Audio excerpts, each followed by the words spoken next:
Welcome back, guys, to the Max Out Show, where today I'm joined by Rock Thomas, founder of the I Am movement and the best-selling author that has impacted over 100 million people with his viral talk on redefining yourself. Coming from very humble beginnings on a small farm in Canada, Rock used the power of identity to become one of the world's top realtors, open multiple successful businesses, and help others live their best lives. So, Rock, welcome to the show. Love the energy, Max. It's appropriate. Max out. Let's do this. Boom, Yes, boom, let's do boom. this. Let's go. Loving this. All right. So I want to get started for our listeners with your background story, and specifically your early childhood, because I think starting from there, you have to understand where you come from in order to really then sort of follow the whole route and understand what you've built yourself to be today. So can you take us back to those early childhood memories when you had to, feed 22 horses before breakfast? And really All right, if I have to. I'm sorry, dude. I don't usually mention this part, but being that you're from Germany, both my parents were from Holland, one from Amsterdam, one from The Hague. And they, after the war, separately came to Canada on a boat at different times, met in Montreal, and then a few years later had my sister and I. 5 years later got divorced. And my father remarried, and after a couple of years living with my mom, I was a bit of a troublemaker, so she shipped me out to live with my dad on the farm. And now my father had remarried, so now I was the youngest of 7 children. And I spent most of my childhood fighting for attention, getting leftovers. We weren't poor, but we weren't wealthy. And so there were days sometimes when you opened the fridge and you looked at, the last piece of bologna and it was gone a bit green and you ate it anyway. So I would say that I learned growing up that, life was not easy. And you develop as a young person a programming. We all do. And that programming generally is what you use as a template for the rest of your life. So I went into the world working hard. Every job I got was driving a taxi, being on a movie set, door-to-door sales, cutting lawns, cleaning. Anything that was 12 to 14 hours a day was what my programming had taught me to do. By the time I got to my late 20s, my father had moved to Australia, and unfortunately, he got cancer. And I was working in the airlines at the time, so I got some free passes to go back and forth a few times. And over a 2-year period, I went there, I think 3 or 4 times until the last trip was when he was on his last legs. And by then I had helped him move. I had helped pay some bills. He had back taxes in Canada.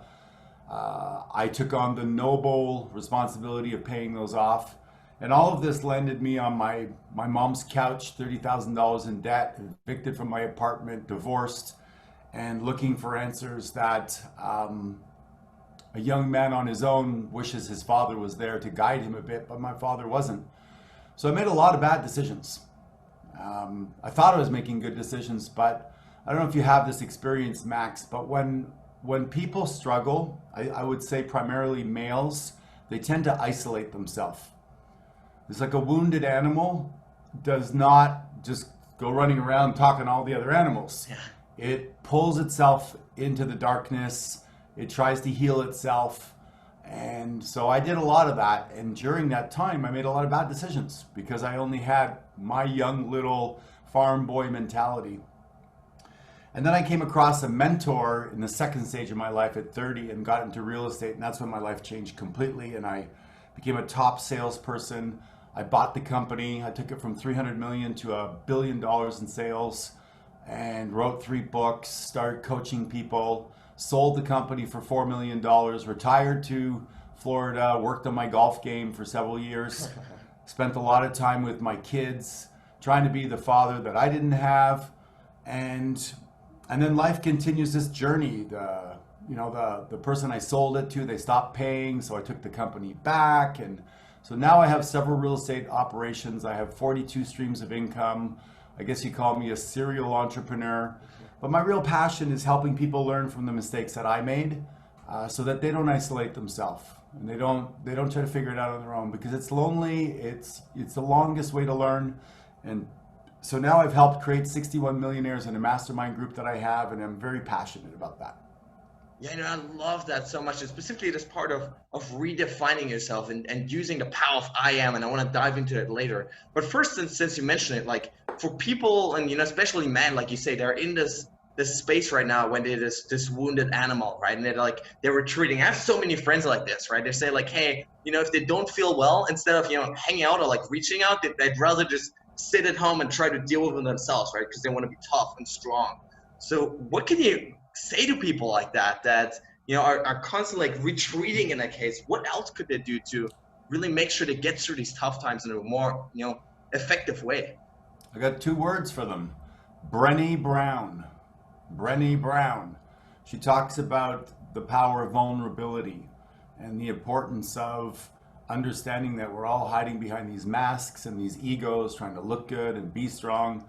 But it creates this separation. It creates this anxiety. Yeah, sure. Can we walk in a room with our, shoulders up and, hey, how's everything going? And put on a mask and act cool and strong. And yeah, we can all do that.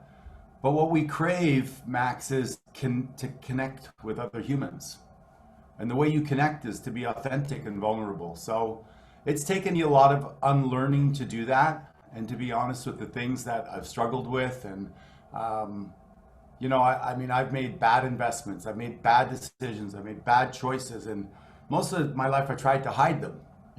And today what I do is I actually talk about them and share them with other people. And people are like, oh my God, really? You're so successful and you did that? That was really stupid.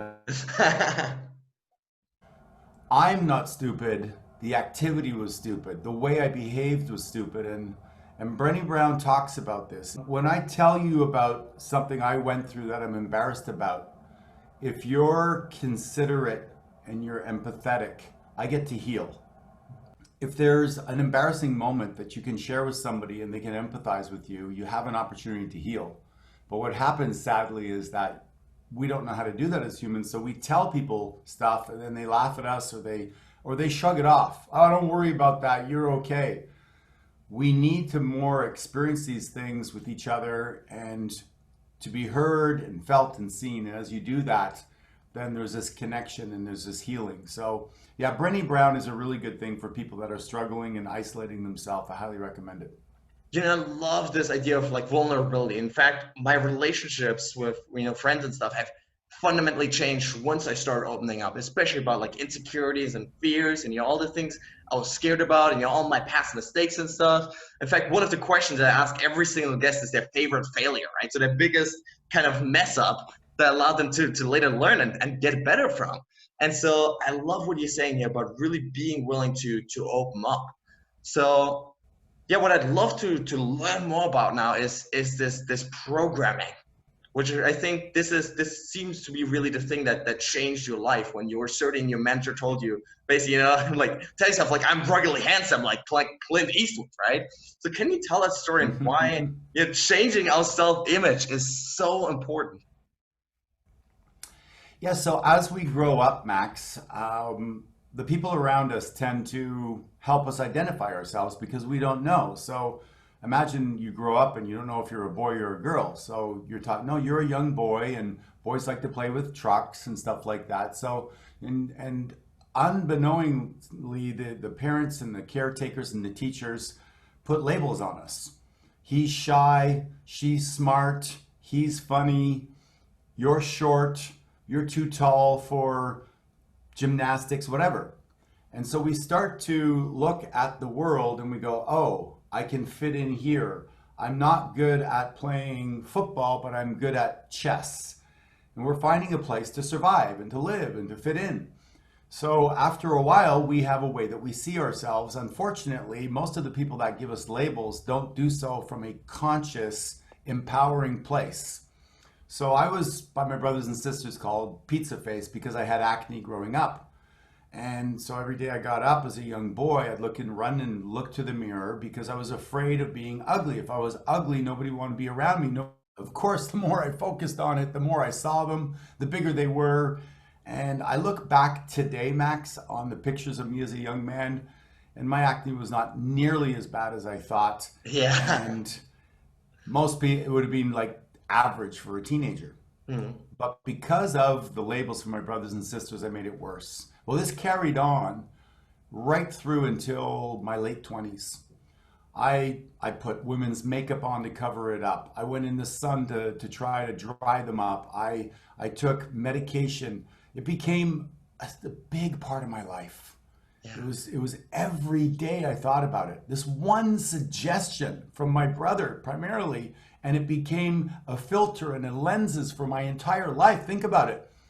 One suggestion from somebody, you're ugly, or you're fat, or you're stupid, or you could never amount to much. We've all been given what I call a pizza face by somebody in our life. And then later I met another programmer who was a little more enlightened, and he goes, "You are not pizza face. You've been telling yourself you're pizza face tens of thousands of times, but we can change it." So we found a new mentor or vision for myself, something I could relate to. Not Tom Cruise beautiful, but Clint Eastwood ruggedly handsome. And that lit me up. And he says, all you have to do is repeat that to yourself over and over again. I am ruggedly handsome. I am smart. I am wealthy. I am enough. And you change the disempowering label to an empowering one. And I've used that in my coaching, in my training, and in my life to go from I am working hard to I am working smart, from I am pizza faced to I am ruggedly handsome. And it's a big part of my work today. And I'll tell you that Goalcast video that came out, Max, that 100 million people have seen, I probably have 30 or 40,000 personal messages Wow. and at least 300 people now that have sent me a message and said, I get it. I'm not Yeah. going to kill myself. Wow. I can actually realize the label that was offered to me by a person that was supposed to give me love. I can now change that, and I'm going to now shift and move and make a better life. So it's pretty powerful if you think about it that way. Wow, it's absolutely beautiful. And what I find so fascinating, you mentioned this, right? It's like it's not the event that happens to you, and it's not what the other person said to you. It's what you do then afterwards, right? It's when you repeat pizza face to yourself over and over and over again, right? It's when you say, I'm not smart enough, and you keep repeating that label over and over again, thousands and thousands of times, that's when it becomes a problem, right? So how do people then, first when they start to realize like, yeah, I might have a problem with my self-image, how do they begin to really become aware of like what's holding them back and then change that? Like, are there any, certain affirmations that you think are most powerful, or how do people go about starting that process? Yeah, great question, Max. It's a process I wrote about in my first book, The Power of Your Identity, and there's 5 steps. And the first step to any change is awareness, is to recognize Yes. that you are not too short or too tall. Kevin Hart, who is probably 5'7", he's a comedian in America, is massively successful. Yeah, I He's love not only a him. comedian, yeah, right. He's a comedian. He's working out now because he spends a lot of time with The Rock, not me, They're The not Rock. yet. And so his proximity creates power. So he's being affected by that. He's also the CEO of many companies. So he doesn't want to just be a comedian. He wants to, impact a lot and grow his businesses. So, there's no too short or too tall. There's just harnessing who you are and appreciating who you are. So first thing, become aware. What are the limiting conversations you have with yourself? Number two is ask yourself, is it serving you to say, I am X, whatever it is? And if it isn't, what could be an alternative phrase? So for me, it was ruggedly handsome. For somebody else, it might be, I am not good with technology. Well, is that serving you to say that? Were you born not good with technology? Now, you might not be fantastic with it, but could you learn if you are open and curious? Yes, of course you could. You may not become the next Bill Gates, but you could at least use Zoom and things like that you need to by becoming, you could say, I am an excellent student. You can change the labels that you were given if you're willing to put in the effort, and you can start to move toward whatever you want. And if you look at any great athlete, Max, Muhammad Ali, I am the greatest, I am the Yes. greatest, I am the greatest. They have found an identity that they want to move toward, and they build it brick by brick. It's an inside job first to create an outside result. You know what I love about it so much, and you mentioned this before, is like does this actually serve me, this identity? Meaning, like the identity, your ideal identity is not driven by the past, by what happened before, but it's really driven by your future, right? It's driven by your goals, it's driven by who you want to be and the person you want to create. And out of that, we create this new identity that's aligned with who we actually want to be. So I love that so much. So then how does it like look like on a daily basis? So you first thing in the morning when you wake up, you use these affirmations. Like what does it look like usually for you? Yeah, it really does look like that. Is you wake up and during my meditation, 5, 10, 15 minutes, depending on the day, you might choose an I am statement, or you might just choose something to be grateful for or something you want to create. And then I have a series of affirmations, something like I'm gifted, guided, and grateful, powerful, passionate, and playful. And I might say those over and over again, or I might choose something that I want to create in my body. And and that's really as simple as it is you're having a conversation with yourself anyway, 24 hours a day. Yes. Mm. You might as well upload something that is useful and empowering versus leaving it to the default of the world, because the world is not going to walk up to you every single day and tell you that you're smart, beautiful, wonderful, and you're abundant, etc. The world is primarily a negative world, especially today. I find with COVID, all we are exposed to is fear and doubt. And so it's more important than ever for you to do the internal work. Yes, and you mentioned like it is programming, right? And so whatever you feed your mind with is eventually gonna, come out on the other side as that code that we live our lives by. Yeah, I mean, you're basically, it's a computer, right? So if you put in bad programming and software, you only have that to pull out.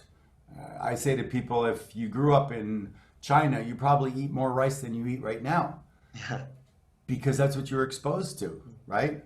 So expose yourself to things that are empowering, because poverty and sickness is a very available. It's constantly, it's weeds will grow in your garden. Success is something you have to pursue on a continual daily basis. And the world will sell you crap to fill your, like, here, take this pill, right? Have a Red Bull, Yeah. and you must be tired. So they're trying to take over your brain. You've got to fight back and take it back yourself, in my opinion. Yeah, so since you mentioned success already, how's your definition of a successful life evolved over time? 97% of North Americans anyway, or Western society, are not millionaires. Over time, I think that success is doing what you want when you want, whenever you want. However, most people need financial freedom in order to get there. So I used to start with, hey, I'll help you with your emotional problems, I'll help you with your childhood trauma, etc. Now I actually start helping people figure out how to win the money game. Because when you win the money game and you have time freedom, you can work on getting in shape. You have time to go to the gym. You have time to do your yoga class and meditation. You have time to spend with your kids and not screw them up the way you were screwed up. So I start with the money conversation, and then I work backwards and reverse engineer people's lives. Wow, that's so interesting. So for our listeners here right now that may be in a tough financial situation, what are some tips to get this started in the right direction? What are some tips to really get the ball rolling in the financial area that most people get wrong? Well, most people, we're not taught how to budget. We're not taught how to have a relationship with money. And there's 4 money personality types, and they're all emotional. So everybody has emotion around money. So the first thing we teach them is what's their programming around money. And then we give them a system that mitigates or manages that emotion so that they can pay themselves first. They can have a certain amount of money for fun, a certain amount of money for education. And so we start with that very fundamental basic thing, which sounds boring and it sounds like, oh yeah, whoa, whoa, a budget rock. But the fact of the matter is most people know what to do, but they don't do what they know. Yes. So we get them into the place of, yeah, should you stretch before you work out? Probably you should, but most people don't. So we get them into the place of doing some fundamental things. And then we start to work on their inner beliefs around money, Max, because most people, like myself, I grew up with not a lot of money. My father made a lot of bad decisions around money. He made good money, but he wanted to look good, so he had a fancy car. He spent a lot of money on suits. He always had to look good. But for us, when we were behind closed doors as a family, there was never enough money. It was always turn off the lights, shut the door. You think I'm heating the entire province of Quebec? Shut the door, right? And so there was always this fear that there's not enough in the world. Those unconscious beliefs can reappear for you and sabotage your future if you don't deal with them. So fundamental basics, deal with the unconscious beliefs, and then start to look at passive streams of income. Don't just have a job. A job is great, but even if you make $400,000 a year, you're stuck trading time for money. So I teach people how to have passive streams of income, whether it's writing a book, selling product online, having an online course today is a great thing to do with COVID, etc. Investing in real estate, stocks, etc. Becoming financially literate the way Robert Kiyosaki teaches. So there's different pieces, Max, depending on where people are at. But how did I create 61 millionaires? We made them financially literate. We gave them options to do things they love. And some people have gone into Airbnb and have 28 doors and they don't have to work anymore at their 9 to 5. Wow, yeah. And other people are, doing it with real estate, holding 20, 30, 40, 50 doors in apartment buildings. Wow. So there's many ways you can do it. But a lot of people, they're just stuck in their job because that's what they were told. Go get a good education, get a good job, have 2.5 kids, get a dog, and live happily ever after. That's bullshit. It doesn't work. Yes, what I find so fascinating about you is so many of these strategies are really simple in a sense, right? But you actually have to get yourself to do it, right? Just like stretching before working out, it's these simple steps that many of us know about, but we need to get ourselves to do it. So I love that. And then also one thing that I found in my research is you're very comfortable getting yourself to be uncomfortable. Seeking that discomfort, especially in the beginning, I think, of your career, right? You're willing to, move in a crappy apartment, save as much money as possible in order to then later get these massive gains. So can you talk to us about this, overcoming this need for immediate gratification and you're looking good in front of other people? You're asking some really good questions there, buddy. We live in a society of immediate gratification. Our brain is wired to avoid pain and to gain pleasure. It's just natural. So given the option to sit on the couch and eat a bag of popcorn and watch Netflix for 4 hours, your brain is okay with that because it keeps you safe and that's its job. So we teach people to get to 1 to 4% outside their comfort zone and to grow in that space because you can actually learn in that space. When you're traumatized by something that's so outside your zone, like you've got to now go speak in front of 1,000 people, most people can't learn in that environment because their nervous system goes into fight or flight. So we gently get people outside their comfort zone. But when you understand that if you do what is difficult in life, life will be easy, then you reach for it. But if you are constantly going for what is easy, life will eventually become difficult. Don't do your taxes. Don't do them. Wait a year or two. Eventually somebody's going to knock at your door and they're going to take shit away from you, right? Don't pay your bills. The electricity will get cut off. You're not in the mood for working out. You wake up 20 years later with diabetes, overweight, and a heart attack. So I understood this principle because I grew up on a farm. We couldn't I don't feel like feeding the horses. It's cold outside. It's freezing rain. I'm not in the mood. I'm sick. Didn't matter. Yeah. 365 days of the year, stuff needed to be done on the farm, and we did it. And it was one of the greatest gifts I got. So I say you can be a freeloader or you can be a front loader. And front loaders do things in advance. They make their lunches on Sunday for the week so that they're prepared. They do the dishes at night before they go to bed, right? So they take the garbage out before it's overflowing and piling up on the counter. So I'm always looking to do things a little bit in advance so that if things go sideways, I'm not like, oh my God, I'm trying to get to the gym. I don't have my workout clothes. There's traffic. It's raining. You know what? I can't make it. No, my gym equipment is in the car. I'm ready to go. My water bottle's done the night before, and I'm ready to rock and roll. So become a front loader, not a freeloader, and watch how much your life opens up. I love this so much, and I've really found this kind of like front loading, like you say, right? This preparation in advance really it kills all the excuses, right? Because if you're like your gym bag is already there and your running shoes are parked like next to the bed, you wake up in the morning, you don't have to spend the first 10 minutes being like, oh my gosh, where's the stuff, right? You can just jump right in, and so oftentimes it kills those excuses. They're so easy to make, especially when we're in these at these weak points in our lives, right? So I love what you're saying here. The process of personal development is, is a little piece at a time, but it's so important to be around other people that are grabbing life big and are doing what you're going to do, because we're all affected and infected by the people around us. And so I've been really intentional about seeking out, you've got great energy, Max. You and I hang out together and we're going to do some cool stuff. We're either going to go work out or we're going to come up with a new idea, write a book together, but we're not going to sit around and feel sorry for ourselves, probably, Yes. right? For sure. And I think this proactive attitude towards life is so important, right? Because I think this moment right now, especially this COVID crisis, has really divided people in like these two groups, right? Like the ones that like are just sitting and complaining, the ones that are actually trying to like get better so that once this thing ends, whenever that is, if it's in like 3 months or like 3 years from now, right? But whenever this ends, like life is supposed to be better than it was before, right? And we're supposed to have grown in the meantime.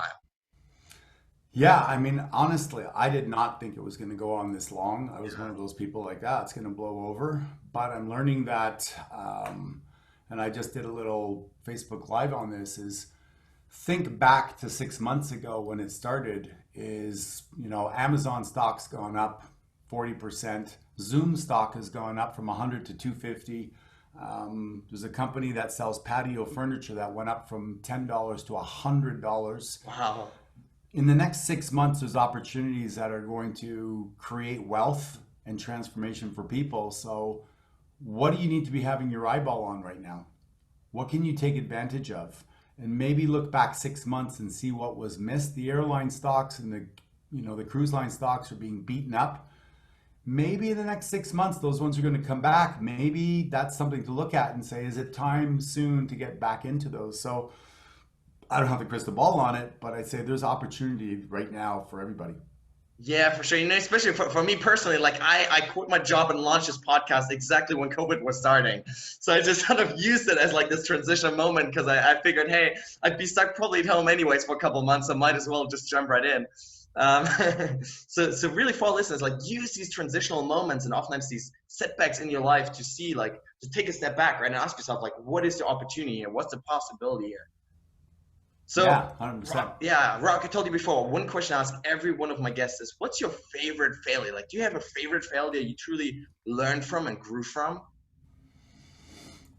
Um, I would say that the one thing I learned about myself because of my programming growing up on a farm is that I learned to work hard, and I worked hard most of my life, and that programming is actually still there. Like I like to get up early and before everybody, like I did feeding the horses.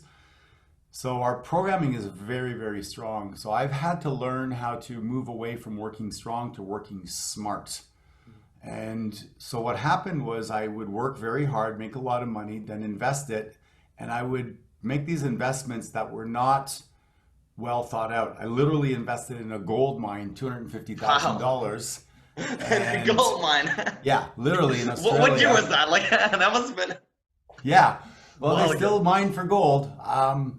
But I invested with my brother-in-law $250,000 and lost it. I invested 110 with my friend and lost it. I invested $200,000 in a second mortgage without doing my due diligence and lost it. And I attribute that to my programming that as long as I kept on making money and making bad investments, I had to keep on doing what? Working Work hard. hard.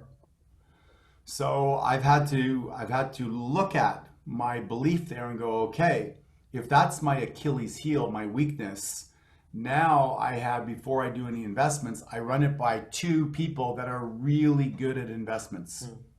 Like they have a track record. They don't have any trauma around that. And I go, okay, I'm thinking of investing in this 20 unit apartment building.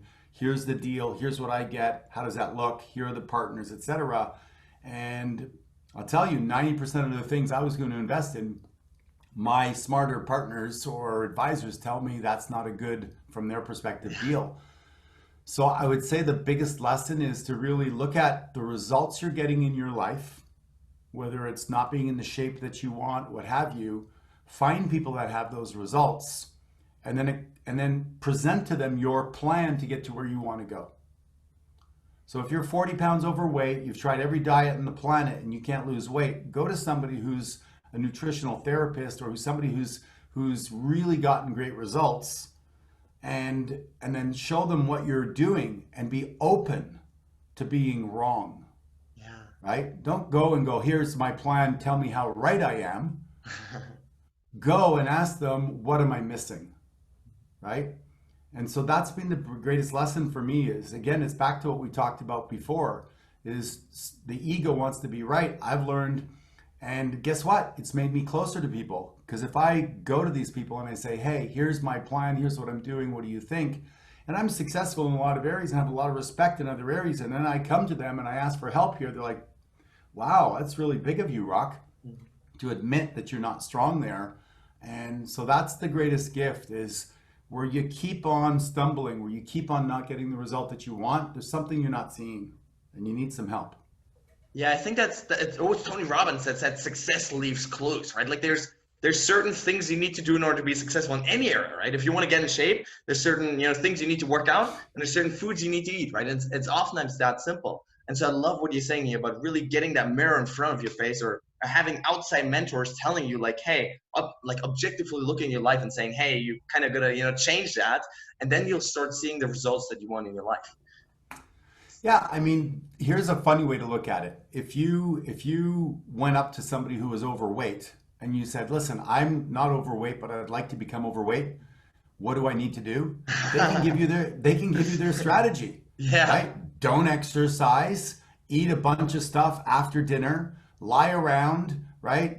Consume a lot of sugar. They'll give you the strategy to get the result that they want, but people don't usually do that. So, but it makes sense to go to somebody who's financially free, or somebody who's got a lot of energy, or somebody who's happy and fulfilled, is to go up to them and to elicit their strategies. Well, what do you do to be happy and fulfilled? Well, every day I wake up, I write the 10 things I'm grateful for, and I do a little dance, and then I roll around on the ground with my dog for 2 minutes. Oh, I never thought of doing that. That sounds like fun. Okay, cool. Let me try it. Right? Yeah, I love that. Now, right before I ask my final question, where can listeners connect with you online? rockthomas.com. They can go and check us out. We have all the way from my free podcast, the I Am Movement podcast, all the way up to all kinds of masterminds and different things that they can do if they're truly seeking to make a transformation. I love working with people that are hungry and want to make a change. But if you don't and you're not ready to, then probably we don't have anything on the menu for you. So, and social media, Facebook and Instagram and all kinds of, LinkedIn. You'll find me, Rock and Thomas. definitely the Goldcast video. I'll link to all of that. Yes. Awesome. Then final question. What does it mean for you to max out your life? God, I think that when I'm in my best, I really am able to reframe things that don't go well and maintain my enthusiasm. Winston Churchill said that success is the ability to maintain your enthusiasm in spite of the setbacks. I remember once I was biking home from the grocery store, and I had, vegetables in my knapsack on the back, and I got a flat tire on the back tire. And so I had about a mile left to go.